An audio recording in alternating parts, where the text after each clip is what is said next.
Hello, welcome to a new mini blog. তো এটা হচ্ছে লাস্ট সানডের ব্লগ, যেদিনকার ছিল আমাদের বাড়িতে পিকনিক। হ্যাঁ, মানে শীতকাল মানে আমাদের বাড়িতে এটা ওটা চলতেই থাকবে। যাই হোক, তো সকাল থেকেই শুরু হয়ে গেছিল প্রস্তুতি।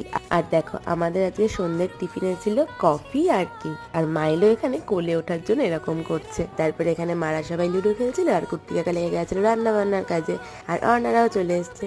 আর তোমাদেরকে তো আগেই বলেছি, আমাদের বাড়ির অনুষ্ঠান আর নাচ গান হবে না এটা হতেই পারে না। তো সেম। আর দেখো, মেজুম এখানে নাচতে নাচতে মনে পড়েছিল সাজাগোজা করা হয়নি, তাই আবার সাজতে গেছিল। আর সবাই মিলে এখানে অনেক মজা করেছিলাম। যদি আমরা সবাই একসাথে থাকি, মজা তো হয়েই থাকে। আচ্ছা, শীতকালে কি তোমরাও এরকম ঘন ঘন পিকনিক করে থাকো? আমাকে কিন্তু অবশ্যই জানিও। ও হ্যাঁ, আর আজকের মেনুতে ছিল ভাত, দেশি মুরগির মাংস, চাটনি, পাঁপড় আর মিষ্টি। আর খাওয়া দাওয়া কমপ্লিট করে সবাই যে যার বাড়ির দিকে চলে গেল। আর নেক্সট ভিডিও আসবে খুব তাড়াতাড়ি।